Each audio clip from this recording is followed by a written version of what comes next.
Bismillahirrahmanirrahim. Assalamualaikum warahmatullahi wabarakatuh. Alhamdulillahirrabbilalamin. Asyhadu an la ilaha illallah wa asyhadu anna Muhammadar Rasulullah. Allahumma sholli ala Muhammad wa ala ali Muhammad. Rabbi shrah sadri wa yassir li amri wahlul 'uqdatam min lisani yafqahu qawli. Rabbi zidni ilma warzuqni fahma. Kita awali perkuliahan evaluasi pembelajaran olahraga dengan membaca basmalah bersama-sama. Bismillahirrahmanirrahim. Semoga dengan bacaan basmalah tadi membuat kita semakin mudah untuk memahami pengetahuan, memahami suatu ilmu dan diberi keberkahan, kebermanfaatan ilmu yang kita peroleh. Amin. Langsung saja, pada pertemuan yang ke-6 ini Pak Bungke ingin membahas tentang penilaian pada lingkup pengetahuan pada kurikulum 2013. Pekan kemarin Pak Bungke sudah melihat juga progres dari kalian terkait dengan penilaian sikap, ya. Jadi penilaian sikap itu menjadi beberapa indikator penilaian dengan metode penilaian yang bermacam-macam dan berbeda atas dasar penilaian yang scientific atau penilaian yang objektif. Langsung saja Pak Bungke ingin memberikan beberapa catatan terkait dengan penilaian di pengetahuan. Yang pertama, Pak Bungke ingin pindah dulu ya. Oke, teknik penilaian pada pengetahuan. Teknik penilaian nanti ada beberapa macam teknik yang dilakukan atau caranya, yaitu pengetahuan dengan cara teknik tertulis, ya, lisan, penugasan, maupun nanti portofolio. Nah, apa dari keempat teknik ini? Apakah sama? Apakah berbeda? Bentuknya seperti apa? Tujuannya untuk apa? Itu ada tersendiri, ya. Jadi secara overview Pak Bungke ingin memberikan ringkasan, ya. Instrumennya, bentuknya kalau tertulis itu bisa benar salah, ya. Kita sudah bahas di pertemuan yang ketiga kemarin, ya. Menjodohkan, pilihan ganda, isian atau melengkapi, ataupun bentuk uraian. Ini adalah bentuk-bentuk penilaian, teknik penilaian pengetahuan untuk teknik tertulis, ya. Bentuknya tertulis. Tujuannya apa? Ya, penguasaan pengetahuan, ya, baik proses pembelajaran maupun atau pada saat evaluasi akhir untuk mengambil nilai. Yang kedua adalah tes lisan. Tes lisan ini bentuknya tanya jawab. Nanti kita akan membahas teknik lisan ini, ya, itu sangat bermanfaat teknik lisan itu karena dapat melatih secara langsung, ya, pola komunikasi antara peserta didik dengan pendidik dan perkembangan mentalnya, motivasi, minatnya, ya, keberminatan kepada pelajarannya, ya. Jadi langsung nanti bisa melihat. Bahkan kepercayaan diri itu bisa dilihat dari tes lisan ini, ya. Jadi pemahaman siswa yang berkaitan dengan proses pembelajaran sama tujuannya. Tapi nanti ada beberapa indikator yang kita dapat ambil selain pemahaman. Berikutnya penugasan. Ya, nilai tugas ini nanti kita dapat ambil bentuk instrumennya adalah secara individu maupun kelompok, ya, bisa individu maupun kelompok. Terus untuk tujuannya, tugas ini adalah sama karena ini penilaian pengetahuan, maka penguasaan pengetahuan yang diperoleh, yang diharapkan. Portofolio ini bentuknya adalah rangkuman atau bentuk produk yang konkret, ya, yang bisa dilihat, ya. Portofolio ini adalah kumpulan pekerjaan siswa atau peserta didik yang diperoleh dari penugasan, baik nanti tes tertulis maupun nanti dari bentuk penugasan, ya, tes tugas atau tertulis, ya. Jadi nanti bentuknya adalah konkret, ya. Berikutnya tujuannya portofolio sendiri apa? Sebagai bahan guru mendeskripsikan capaian pengetahuan pada akhir semester.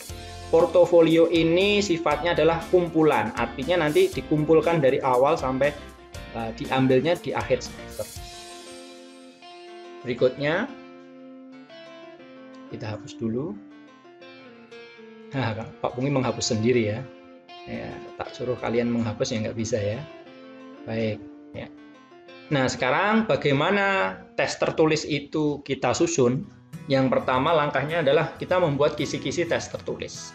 Jadi kita breakdown dulu ya, kita petani istilahnya, kita cari dari kompetensi dasar, terus nanti turunannya adalah materinya apa, pembahasannya apa, terus kita cari indikatornya. Terus kita uraikan dalam bentuk soal. Bentuknya uraian atau pilihan ganda atau isian singkat atau menjodohkan dan sebagainya ya. Yang pertama adalah kompetensi dasar. Formatnya seperti ini, kita nomor, kompetensi dasar, materi, indikator, bentuk soal ya. Selanjutnya terus nanti kita kupas terkait kompetensi dasar berapa ya, 3.1 karena pengetahuan kan, memahami gerak spesifik dalam berbagai permainan bola besar ya. Keywordnya di sini ya, bola besar. Materi yang muncul di situ adalah bola voli. Nah, ini didapat dari mana kompetensi dasar dan materinya ini ya. Dan indikator ini kita dapat dari silabus ya. Bisa ataupun RPP ya, pertemuan itu bisa. Baik, karena azan kita break sejenak. Baik, kita lanjutkan ya, setelah kita tadi jeda sejenak untuk melaksanakan ibadah sholat. Kita ulangi tadi, sebelum kita menyusun tes tertulis itu kita harus membuat kisi-kisi. Nah, inilah contohnya kisi-kisi yang akan kita buat terkait dengan penilaian pengetahuan pada kurikulum 2013. Kolomnya seperti ini, ada nomor, kompetensi dasar, materi, indikator soal, bentuk soal, dan jumlah soal. Kita tahu ya, kita memetakan dulu untuk KD-nya, kompetensi dasar nomor berapa ya, terkait dengan apa. Nah, kalau ini memahami gerak spesifik dalam berbagai permainan bola besar sederhana. Materinya apa? Bola voli. Terus indikator soalnya nanti menyebutkan macam-macam passing. Bentuknya apa? Uraian, jumlah soalnya 1 ya. Jadi uraian, jumlah soalnya 1. Berikutnya masih terkait dengan KD 3.1, menjelaskan konsep gerak dasar passing bawah ya, pada bola voli. Bentuknya uraian, jumlah soalnya nanti 2 ya. Terus ada juga tentang passing atas pada bola voli, bentuknya uraian, soalnya 2. Begitu juga dengan bentuk soal yang lain ya. Terus KD yang lain yang diinginkan ya. Kalau ini KD 3.2 tentang gerak spesifik permainan bola kecil. Kalau atas tadi bola besar, kalau 3.2 bola kecil. Materinya apa bola kecil? Tenis meja. Indikatornya memegang bat tenis meja yang benar. Bentuknya apa? Bentuk soalnya pilihan ganda. PG itu pilihan ganda, jumlah soalnya 1. Nah, seperti itu kisi-kisi tes tertulis yang kita buat sebelum kita melaksanakan penilaian pengetahuan. Selanjutnya, kita hapus dulu. Berikutnya adalah tentang penskoran soal uraian. Ya, bentuknya soal uraian. Gimana ya cara kita memberikan skor terhadap soal uraian? Tadi kan ada soal uraian, ada soal pilihan ganda gitu ya bentuknya ya.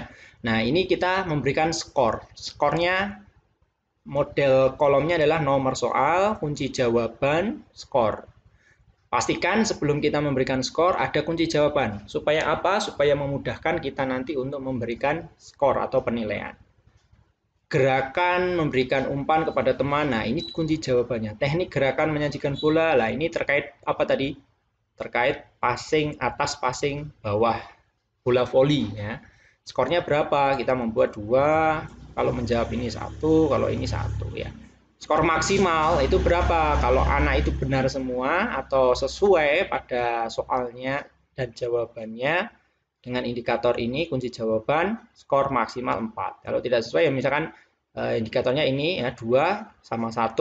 Ya, 3-nya belum untuk passing bawahnya. Dia tidak menguraikan untuk passing bawahnya ya.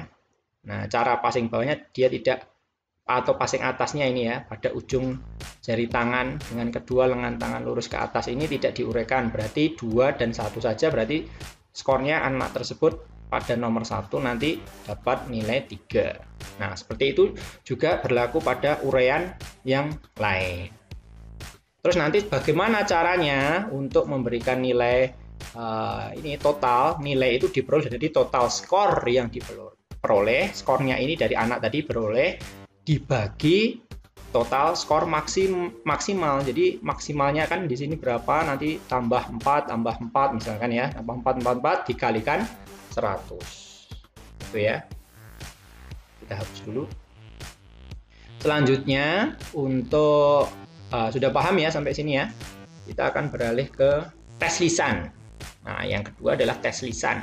Tes lisan ini perlu diketahui yang sudah Bapak sampaikan tadi. Tes lisan itu menyangkut komunikasi, kepercayaan diri dan peminatan. Ya, jadi kita dapat menggali juga selain komunikasi dan pengetahuannya, yang pasti kan pengetahuan tes lisan kan, tapi kita juga dapat menggali kepercayaan dirinya, sikapnya juga bisa. Terus peminatan, jadi sejauh mana minatnya terhadap mata pelajaran PJOK misalkan ya. Kalau di sini PJOK berarti sejauh mana dia mengetahui pelajaran PJOK, terus antusiasme atau minatnya tadi, terus kepercayaan diri, terus pola komunikasinya bagaimana ya. Apakah dia bahasanya bagus, sudah percaya diri, ya, sudah antusias, terus pemahamannya juga bagus di pengetahuan. Nah, itu kita bisa gali di tes lisan ini. Contoh ya sederhana ya, karena ini bisa individu juga bisa kelompok. Apa yang dimaksud kebugaran jasmani? Nah, ini diutarakan langsung, ditanyakan kepada peserta didik yang bersangkutan. Terus bagaimana cara mendapatkan kebugaran? Apa bentuk latihan untuk menguatkan otot? Misalkan seperti itu. Selanjutnya tugas ya. Tugas itu juga perlu kita rancang. Nah, bagaimana merancang tugas? Sama dengan soal tadi ya, membuat soal tertulis tadi. Kita petakan dulu kisi-kisinya. Jadi kompetensi dasar yang muncul kita harus petakan dulu. Seperti ini, nomor, kompetensi dasar, materi, sama indikator, teknik penilaian. Ini sama ya. Jadi yang pertama misalkan tugas itu tentang kompetensi dasar, konsep menyusun program pengembangan komponen kebugaran. Nah, keywordnya adalah komponen kebugaran, tetapi ini menyusun. Berarti nanti materinya kebugaran. Selanjutnya indikator apa? Menyebutkan pola penyusunan program latihan peningkatan komposisi tubuh. Nah, ini indikatornya. Kelentukan terkait kesehatan. Nah, indikator yang muncul ini berarti nanti bentuk penugasannya terkait dengan ini indikator ya. Contoh tugasnya bagaimana, Pak? Contoh tugasnya seperti ini ya. Nah, buatlah pola penyusunan program latihan untuk meningkatkan kelentukan. Nah, gitu. Jadi sudah muncul di situ. Oke, paham sampai di sini? Jadi selain kita membuat bentuk soal, contohnya, kita juga harus membuat kisi-kisinya terlebih dahulu. Bentuknya seperti ini. Kenapa? Karena ini akan memudahkan kita untuk menganalisis atau memetakan KD berapa, materinya apa, dan indikator yang dimunculkan apa, dan teknik penilaiannya apa, gitu ya. Jadi klasifikasinya jelas. Berikutnya adalah bagaimana penskoran tugas tadi. Ya, skoran tugas tadi kita buat ini nomor, aspek yang dinilai, skornya. Ya. Misalkan taruhlah kalau menjelaskan secara rinci ya tentang penyusunan program tadi berarti antara 0 sampai 2. Nah, jawabannya bagaimana? Nanti kalian bisa memberikan skornya 0 sampai 2. 1 boleh, 2 boleh, 0 boleh. Apabila anak sudah menjawab sesuai dengan indikator-indikator yang aspek yang muncul. Terus menjelaskan tepat ya tentang program latihan kelentukan. Nah, skor maksimalnya 3 kan ya, kalau ini skor maksimalnya 2. Terus menjelaskan tahapan program latihan disertai dengan contoh. Apabila tahapannya sejelas ditulis ya tepat disertai dengan contoh, skor maksimal bisa 3. Selanjutnya bahasanya bagaimana? Sudah runtut belum? Nanti bisa ditulis kalau maksimal 2. Nah, itulah nanti kita dapat skor maksimal untuk tugas gitu ya. Jadi skor maksimal dapat kita berikan 10 gitu ya. Nah, yang terakhir adalah penilaian portofolio. Portofolio itu apa, Pak? Nah, portofolio itu adalah sekumpulan nilai yang didasarkan pada sifat perkembangan kemampuan siswa ya.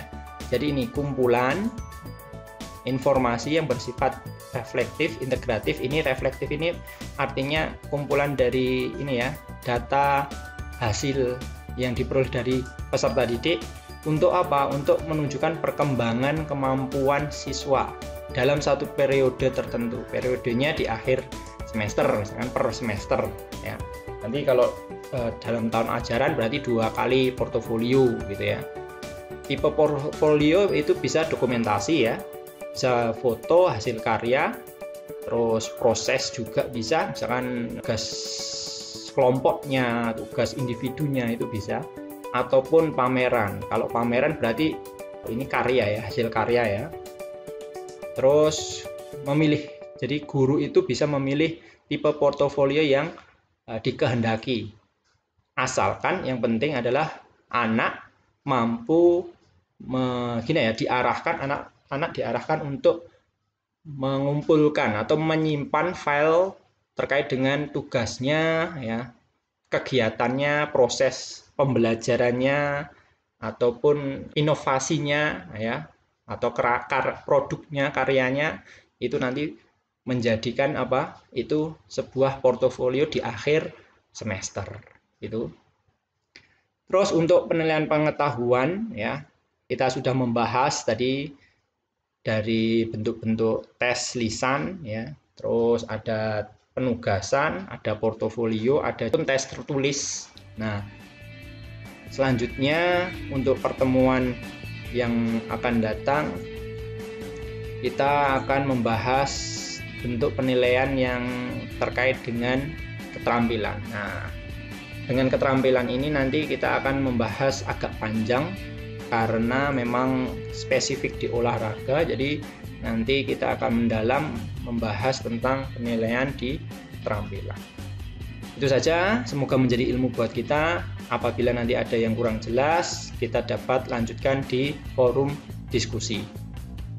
Semoga menjadi ilmu buat kita. Alhamdulillahirabbil alamin. Subhanakallahumma wa bihamdika asyhadu an la ilaha illa anta astaghfiruka wa atubu ilaik. Assalamualaikum warahmatullahi wabarakatuh.